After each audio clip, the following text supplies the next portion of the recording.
وہ موت کو پکاریں گے لیکن موت نہیں آئے گی. قرآن بیان کرتا ہے ہر طرف سے موت آ رہی ہوگی ان عذابوں کی شکل میں جو وہاں موجود ہوں گے، لیکن وہ انسان کو ماریں گے نہیں بلکہ اس کو تڑپائیں گے. تو یہ سزائیں ہیں جو مجرموں کے لیے، ناشکروں کے لیے، غافلوں کے لیے، سرکشوں کے لیے جہنم میں موجود ہیں. وہ سب سے بڑی مصیبت ہے. اور ہمارا حال تو یہ ہے کہ ہم سوئی کا چبھنا برداشت نہیں کر سکتے. ہم تھوڑی دیر دھوپ میں کھڑے ہو جائیں، ہم یہ بھی برداشت نہیں کر سکتے. ہمیں کسی کال کوٹری میں ڈال دیا جائے، ہم یہ بھی برداشت نہیں کر سکتے. تو ہم وہ عذاب کیسے برداشت کریں گے؟ تو ہمارا کریم رب جب یہ دیکھ لیتا ہے اور یہ اسے پتہ چل جاتا ہے کہ یہ غلط راستے پہ جا رہے ہیں، تو اب وہ ہمیں اس سے بچاتا ہے، اس بڑی تکلیف سے بچاتا ہے. اور بچانے کے لیے پھر کوئی نہ کوئی مصیبت ہے جو آتی ہے. اور یہ مصیبت کیا کرتی ہے، اس کو رسول اللہ صلی اللہ علیہ وسلم نے بڑے خوبصورت اسالیب میں اسے واضح کیا ہے کہ بندہ مومن پر جب بھی کوئی مصیبت آتی ہے تو اس کیفیت کیا ہوتی ہے کہ اللہ تعالیٰ بھلائی کا جب ارادہ کرنا چاہتے ہیں کسی انسان سے تو اس کو مصائب میں مبتلا کر دیتے ہیں.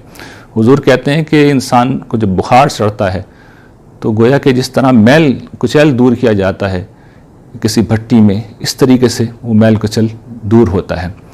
ایک کانٹا بھی حضور فرماتے ہیں بندہ مومن کو اگر چبھتا ہے تو یہ اس کے کسی نہ کسی گناہ کی بخشش کا سبب بن جاتا ہے یا بلندی درجات کا سبب بن جاتا ہے.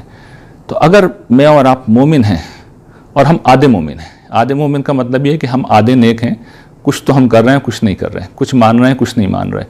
تو دیکھیے یہ پھر مصائب بہت آتے ہیں.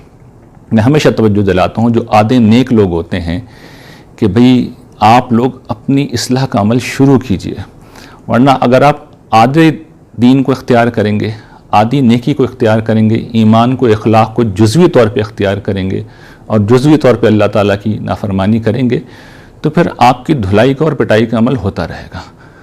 تو اسی لیے تلقین کی گئی ہے کہ استغفار کی کثرت کی جائے. استغفار گناہوں کو دور کرتا ہے اور پھر نتیجتاً مصائب دور ہوتے ہیں. تو یہ استغفار صرف زبانی استغفار نہیں ہے بلکہ یہ اپنی اصلاح کا عمل ہے. توبہ استغفار اصل میں کیا ہے کہ آپ اپنے گناہ پر نادم ہیں، آپ نے اپنی غلطی پہچان لی ہے اور اس کے بعد ہم شرمندہ بھی ہیں اور اصلاح بھی کرنا چاہ رہے ہیں. تو یہ وظیفے کا جو مجھے آج بیان کرنا ہے پہلا جز ہے کہ جس وقت ہم اپنی اصلاح کا عمل شروع کرتے ہیں تو پھر مصائب ہمارے اوپر سے کم ہونا شروع ہو جاتے ہیں.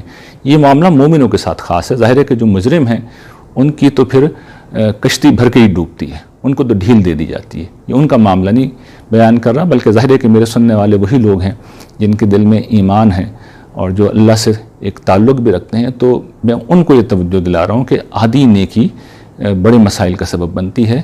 آپ پورے نیک بنیے، آپ دیکھیں گے کہ مصائب آپ کے اوپر سے خود بخود دور کر دیے جائیں گے. اچھا، اب وہ اصل نسخہ جو اللہ تعالیٰ نے خود بیان کیا ہے، آخر میں اس نسخے کو بیان کر دوں. کہ قرآن مجید میں سورہ غافر میں اللہ تعالیٰ ارشاد فرماتے ہیں وَقَالَ رَبُّكُمْ ادْعُونِي أَسْتَجِبْ لَكُمْ.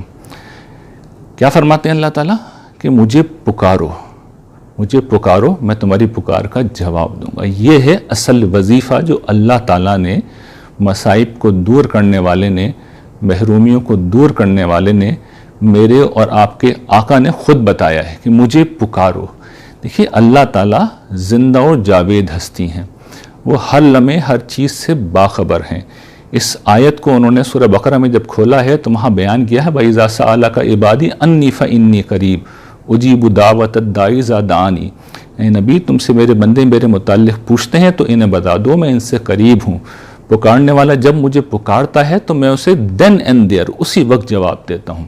تو اسی وقت کیوں جواب دیتے ہیں؟ اس لیے کہ وہ لمحے لمحے سے باخبر ہیں، ہر چیز کی انہیں اطلاع ہوتی ہے. یہ سمجھ لیجیے اللہ تعالیٰ کائنات کا نظام کیسے چلا رہے ہیں. ایک تو ان کا طریقہ یہ ہے جو قرآن میں بیان ہوا ہے کہ کائناتی سطح پہ جب وہ کسی منصوبے کو روبہ عمل کرتے ہیں تو 50,000 سال کی اسکیم دے کے فرشتوں کو نیچے بھیجتے ہیں اور پھر فرشتے 50,000 سال میں رپورٹ کرتے ہیں اور اگلے احکام لے کے جاتے ہیں. انسانی دنیا کے حوالے سے جو ان کی اسکیم ہے 1000 برس کے اندر وہ فیصلے نازل کرتے ہیں اور پھر 1000 برس بعد وہ فیصلے ان کی بارگاہ میں پیش ہوتے ہیں کہ امپلیمنٹ ہو گئے ہیں، پھر نئے احکام فرشتوں کو منتقل ہوتے ہیں. اسی طرح شب قدر میں جیسا کہ سال بسال فیصلے آتے ہیں، تو ایک تو یہ فیصلے ہیں جو اللہ تعالیٰ اس طرح کر رہے ہوتے ہیں، لیکن ایک دوسرا معاملہ وہ ہے جو حاملین عرش کے ذریعے سے ہو رہا ہوتا ہے. یعنی اللہ تعالیٰ عرش ظاہر ہے کہ ایک استعارہ ہے، اللہ تعالیٰ کی حاکمیت کا استعارہ ہے، ہم اس کی حقیقت نہیں جان سکتے۔ یہ گویا کہ جس طرح پرانے زمانے میں بادشاہ ہوتے تھے اور بادشاہوں کا تخت ہوتا تھا، تو سمجھانے کے لیے اللہ تعالیٰ نے یہ بات بیان کی ہے کہ میرے فرامین ہیں جو جاری ہوتے ہیں، تو حاملین عرش کے ذریعے سے یہ احکام امپلیمنٹ ہوتے ہیں۔ اس میں بیچ میں فرشتے نہیں آ رہے ہوتے ہیں، یعنی میں اور آپ جس وقت اللہ تعالیٰ سے دعا کرتے ہیں تو براہ راست اللہ تعالیٰ سنتے ہیں۔ اب دعا انہوں نے قبول کی ہے تو پھر وہ فیصلہ کرتے ہیں، وہ حاملین عرش کو اپنے فیصلے سے مطلع کرتے ہیں، اور پھر وہ درجہ بدرجہ نیچے کے فرشتوں تک احکام پہنچاتے ہیں اور اس فیصلے کو امپلیمنٹ کر دیا جاتا ہے۔ تو وہ ہر حال میں دعا سنتے ہیں، قبول کرتے ہیں، اور اس سے خیر ہی پیدا ہوتا ہے۔ اس خیر کی کئی شکلیں ہو سکتی ہیں، اس کی ایک شکل تو یہ ہوتی ہے کہ انسٹنٹلی آپ کو رسپانس دیا جائے۔ بعض اوقات آپ نے دیکھا ہوگا کہ ایک لمحے میں مدد آتی ہے، ایک لمحے میں پناہ ملتی ہے، ایک لمحے میں سہارا دیا جاتا ہے، ایک لمحے میں معاملے کو ٹھیک کر دیا جاتا ہے۔ یہ بھی کرتے ہیں، یہ بھی کرتے ہیں، اور ان کے لیے کوئی مسئلہ نہیں، وہ زمان و مکان سے ماورا ہے۔ ابھی جو میں نے پورا پروسیجر بتایا ہے کہ اوپر سے نیچے تک فرشتوں کے ذریعے سے، تو کوئی ٹائم نہیں لگتا انہیں، with in no time implement ہو جاتے ہیں فیصلے۔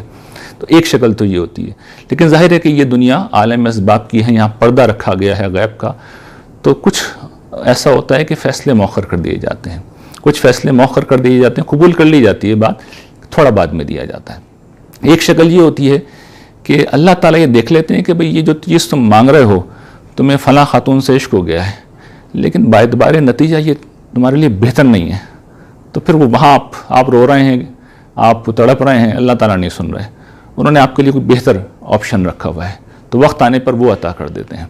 تو بعض اوقات وہ ایک کی جگہ دوسری چیز دیتے ہیں۔ بعض اوقات یہ ہوتا ہے کہ وہ کسی دعا کی وجہ سے آپ کے اوپر جو مصیبت آتی ہے اس کو تو نہیں ٹالتے، لیکن وہ یہ دیکھ لیتے ہیں کہ زیادہ بڑی مصیبت میں بندہ گھر رہا ہے، اس کو روک دیتے ہیں۔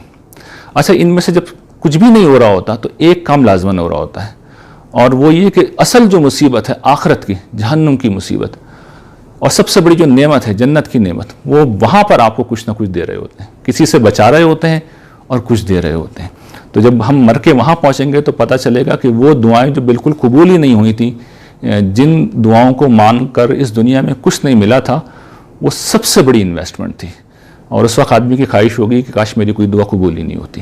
اچھا، ان سب کے ساتھ جو ایک بہت بڑی چیز ہوتی ہے وہ یہ کہ جس وقت آدمی تڑپ کر اپنے رب سے فریاد کرتا ہے، دعا کرتا ہے، اس سے مانگتا ہے، تو اللہ تعالیٰ سکینت نازل کر دیتے ہیں۔ دیکھیے، سکون کا طریقہ ایک تو یہ ہوتا ہے نا کہ مصیبت دور ہو جائے، دوسرا یہ ہے کہ وہ کچھ بھی باہر نہیں کر رہے لیکن دل کو سکون دے دیتے ہیں۔ تو جس وقت وہ دل کو سکون دے دیتے ہیں، مسئلہ ہمارا حل ہو گیا، مسئلہ ہمارا انہوں نے حل کر دیا ہے۔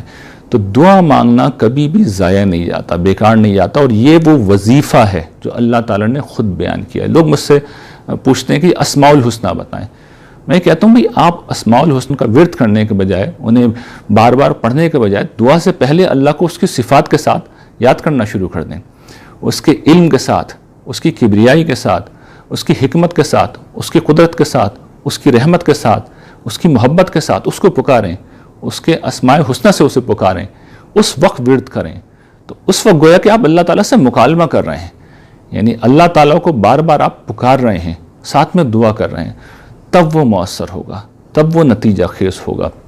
اس وظیفے کو اختیار کیجئے، یعنی اس کے ساتھ استغفار کیجئے، اس کے ساتھ شکر گزاری کیجئے، تو آپ یہ دیکھیں گے کہ شکر گزاری، استغفار اور تڑپ پر خدا سے دعا مانگنا آپ کی زندگی سے وہ سارے مسائل انشاءاللہ نکال کر پھینک دے گا، یہ عمل جس نے آپ کو دکھ اور تکلیف میں مبتلا کر رکھا ہے۔ اور سب سے بڑی بات یہ کہ آپ خدا کے پسندیدہ اور محبوب بندے بن جائیں گے، اور جس وقت خدا کے حضور پیش ہوں گے تو اللہ تعالیٰ شیطان کو یہ بتائیں گے کہ دیکھو یہ وہ شخص ہے، یہ وہ مرد ہے، یہ عورت وہ ہے جو تیرے پھندے میں نہیں پھنسا، بلکہ اس نے شکر گزاری کا راستہ اختیار کیا، اور شکر گزاری کے بارے میں اللہ تعالیٰ کا وعدہ ہے لَإِن شَكَرْتُمْ لَأَزِيدَنَّكُمْ، اگر تم شکر گزاری اختیار کرو گے تو تمہاری نعمتیں میں اور بڑھاؤں گا۔ وآخر دعوانا ان الحمد للہ رب العالمین۔